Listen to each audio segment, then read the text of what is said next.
everybody. I am from the swamp.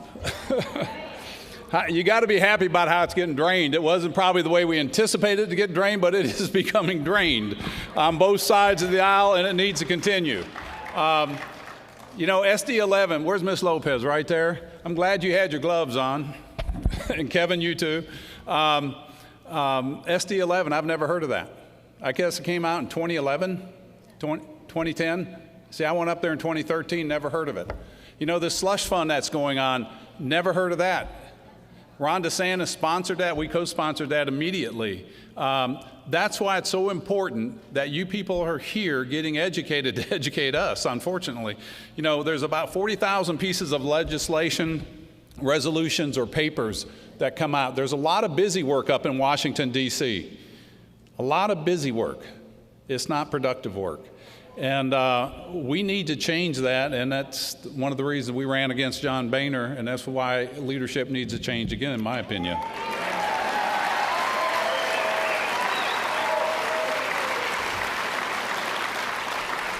But the Stop Arming Terrorists bill, H.R. 608, was brought out by Tulsi Gabbard. She called our office. She and I came in together. She's a Democrat out of Hawaii, but she's an Army veteran that served in Iraq and Afghanistan.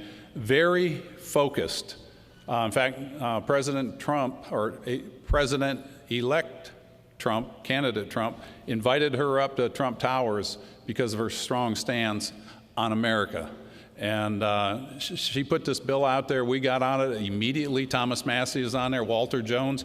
But what we need is people like you calling representatives around the country, calling our senators to sponsor this as a co-bill in the Senate.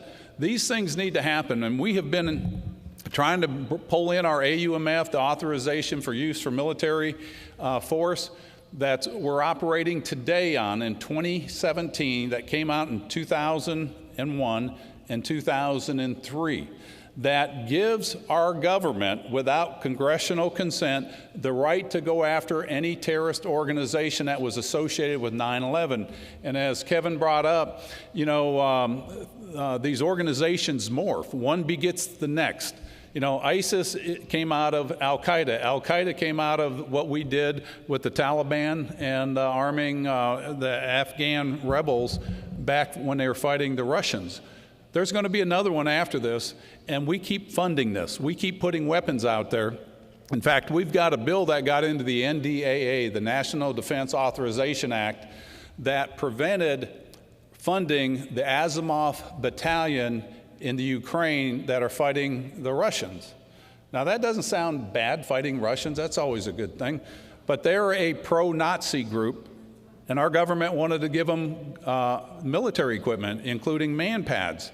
And we're like, this is ridiculous. This is where we're at.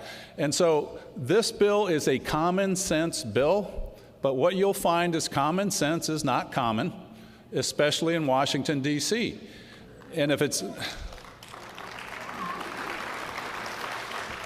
not on the calendar or the docket of the leadership, we can't get anything through unless they want it through. And I'm going to sidetrack just a little bit. Our first bill we put in Congress called the Trust Act, trust restored to the U.S. taxpayers.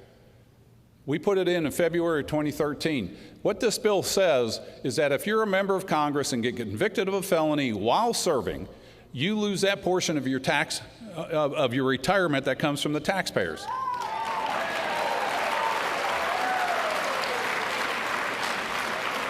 Now, I don't know about you, but that same thing happens to people in the military and law enforcement. If they break the trust of the people they're serving, they lose their benefits, dishonorable discharge. They get no benefits. And if that applies for the man and woman that is willing to put their life on the line for this country, by God, it ought to apply for people up there.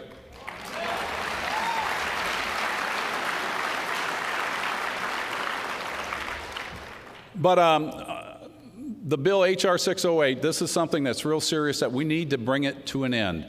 The AUMF that we're using allows a lot of this to happen. Heck, we could be using the AUMF Thomas Jefferson used to go after the Barbary pirates back in the 1800s. I mean, we really could, because it's so elastic and it's very poorly defined. And every time we bring this up, I've been on bills with Barbara Lee, two opposites as far as you can get on where we stand politically, but on this we stand together. We cannot get leadership to bring this up. We had a bill that would stop armed drones from being used by anybody but the United States military.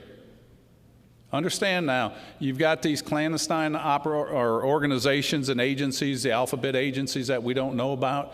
They're using armed drones. We're paying for the price of those armed drones.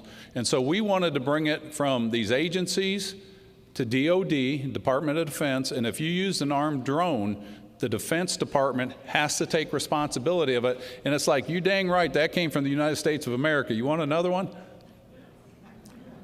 Because that gives credibility and accountability, whereas these agencies are out there allowing them to be used or being used by other governments. Our government is sponsoring, or not sponsoring, but providing cluster bombs to the Saudis. The Saudis are using cluster bombs, not in accordance with how we would use them. Cluster bombs are things that blow up, and just like they say, they do a lot of damage in a wide berth.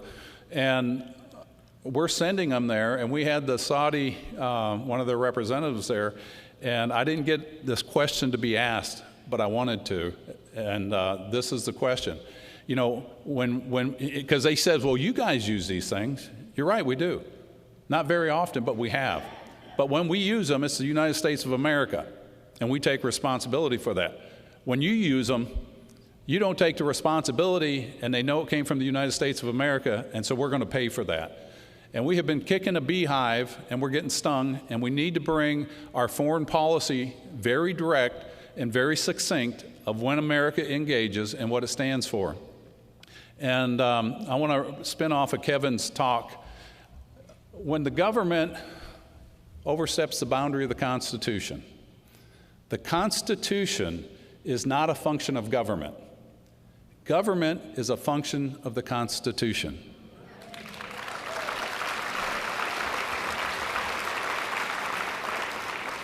And when the government oversteps the boundary of the Constitution, it is our duty, it is our right and our privilege that we change government.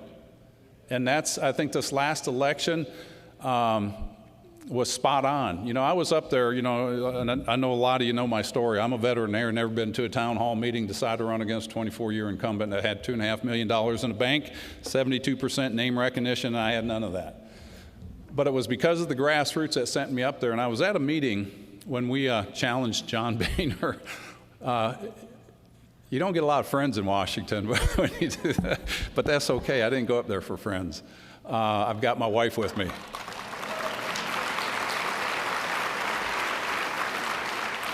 And this was going into that election year of 2016. And my class president, who's running for senator now in another state, he goes, you know, there's 40 or 50 people in Congress today. I don't even know how they got in here. In fact, they shouldn't even be here. I kind of took that personally. I don't know about y'all. So I told him, I said, Luke, I says, I'll tell you how I got here. I got 65% of the people in my district that wanted me up here.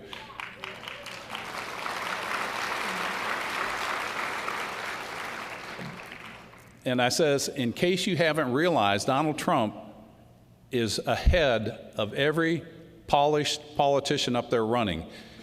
And the American people are saying they want to change, and y'all better wake up here. So I'm glad he sent them up there.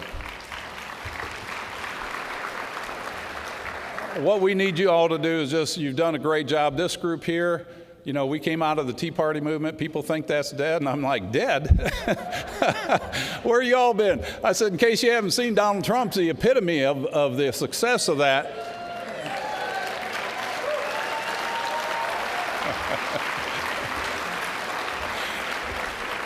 I'm going to tell a quick story, and then I'm going to end on something. I also sit on the Ag Committee, and I'm on Foreign Affairs, and I chair the Asia Pacific Subcommittee on Foreign Affairs. And I was in the Ag Committee, and we had all these producers in there, the pork producers, wheat producers, and all these people whining and complaining about NAFTA. Oh, woe is me, the president's going to pull out of NAFTA, and oh, we're going to lose our pork exports to Mexico. We're going to lose this, and they're all crying. And all these congressmen were like, oh, yeah, this is terrible. We need trade. We need to make sure you stay in there, and we're going to make sure the president doesn't do this. And it came my turn to ask a question, and I said, listen to y'all. I said, y'all belly aching and crying and moaning, woe is me. And I think I even said that, woe is me. I says, because the president is doing exactly what he said he was going to do. He said he was going to pull out of NAFTA. He was going to renegotiate it. And I said, shame on you people. Yeah, it's been good for you, but in Florida it hadn't been so good. In North Carolina, in the textile industry, it hadn't been so good. I says, shame on you for not standing behind this president who said he was going to pull out of NAFTA, and the different organizations that you all know, they were there. And I says, he is in office primarily because of the people you represent, and you'd better get behind this president and say, you dang right we need to redo it NAFTA.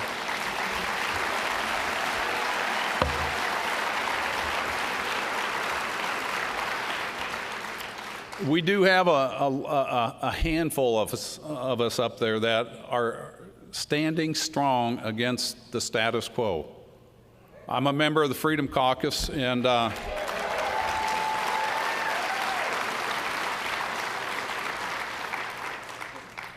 that's a group of people that have what's best for this country at heart.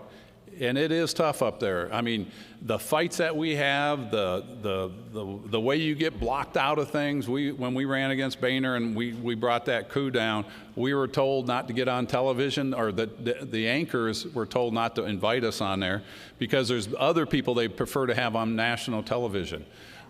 The PAC community was told not to donate and support any of us. And that's the power we're fighting up there when you stand on principles. You know, folks, this here is a Declaration of Independence and our Constitution in total. This is it. And I think we'll all agree it's not an epic in volume, but yet it's an epic in ideologies of what free men,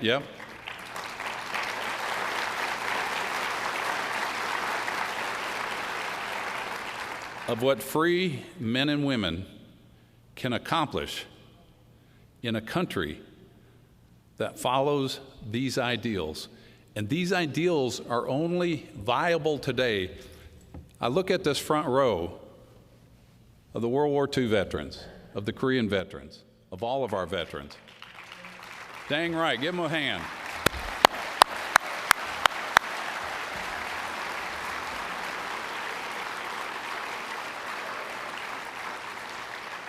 The only reason you're allowed to assemble, to say the Pledge of Allegiance, to stand up for our flag, to say a prayer, is because of the ideologies in this book that were paid for by the people like these people and their families and the people that came before them. God bless y'all, and take care. May God continue to bless these United States of America.